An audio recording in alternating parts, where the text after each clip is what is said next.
Today we are going to talk about the Wheatstone's network in the chapter Current Electricity. Wheatstone's network comprises of the four arms. These are the four arms wherein we have taken resistance R1, R2, R3 and R4. A galvanometer is connected between B and D. A is connected to the cell, the key, and back to C. The Wheatstone's network says that the potential at B is equal to the potential at D. Then Ig is equal to 0. So only when Ig is equal to 0, when Vb is equal to Vd. This is under the balanced condition. This balanced word is important.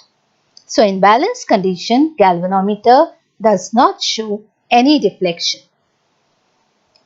And in this balanced condition, we get the ratio R1 upon R2 is equal to R3 upon R4. Likewise, we can also say R1 upon R3 is equal to R2 upon R4. Let us prove this using the Kirchhoff's law, which we have dealt in another proof using the Kirchhoff's law. So we have the network here again. Let us use Kirchhoff's first law, the current law or the junction law. So if you take the junction A, point A, I is equal to I1 plus I2. So we have the other current across R2 as I1. Since Ig is equal to 0 under the balance condition, the current through R4 is also I2. Now, the network is balanced, so we have Vb is equal to Vd, Ig is equal to 0. Let us use Kirchhoff's second law for the closed loop A, B, G, D, A. So by Kirchhoff's second law, let us assume the clockwise direction. So if our direction is clockwise, then the potential difference across R1 is I1 R1. It is in the direction, therefore it is negative, plus IgG. Ig is 0, so we write 0 into G, plus I2 into R3. Potential difference across R3 is I2 into R3. And since it is positive, so we write plus, against. Now let us consider the equation now like this. We rewrite it. 0 into G is 0. So I1 R1 is equal to I2 R3. That is equation 1. Now consider the loop B, C, D, G, B.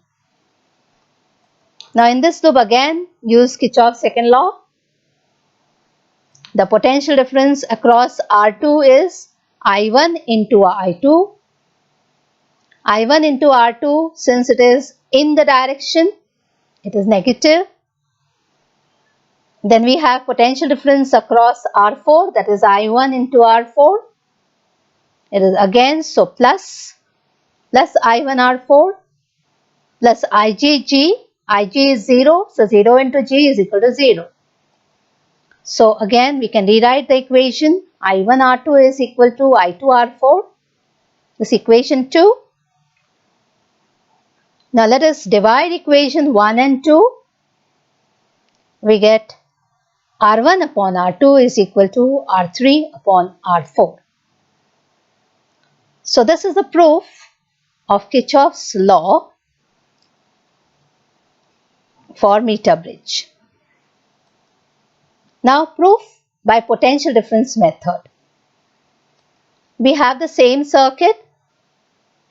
Vb is equal to Vd. We put Va on both the sides. The value doesn't change. But we know potential at A minus potential at B is nothing but the potential difference across R1, that is I1 R1, and also VA minus VD, potential at A minus potential at D, is equal to potential difference across R3, that is I2 R3. So I1 R1 is equal to I2 R3. Similarly, VB minus VC is equal to VD minus VC. We have subtracted VC on both the sides. So VB minus VC is equal to I1 R2. VD minus VC is equal to I2 R4. Therefore, I1 R2 is equal to I2 R4. This is equation 2. Dividing 1 and 2 again, we get R1 upon R2 is equal to R3 upon R4. Now let us see what is a meter bridge. This is a meter bridge diagram. It consists of wire AC. These are the metal strips connected to A and C. Now this unknown resistance X is connected in one of the gaps. R is connected in the next gap. Galvanometer at the center. Current is supplied at point A via cell. Key under rheostat. RH. Now this particular diagram is comparable to a meter bridge. We will compare it with a Wheatstone's network now. Now X is comparable to R1 of the Wheatstone's network. R2 is comparable with R over here. R3, instead of R3, we have the length of the wire, Lx. And instead of R4, you have Lr. Now, according to Wheatstone's network principle, we are applying Wheatstone's network principle here. R1 by R2 is R3 by R4. So, R1 by R2 is okay, they are resistances.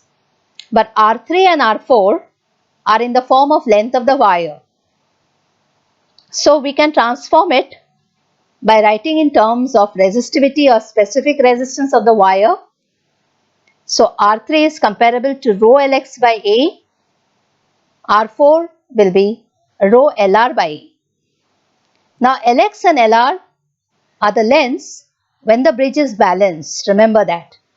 That is, the current through the galvanometer is 0. At point D, there is a jockey which can be moved on the wire to show that the galvanometer shows 0 deflection. And under this balanced condition, this is applicable. Now, R1 is nothing but X, R2 is nothing but R.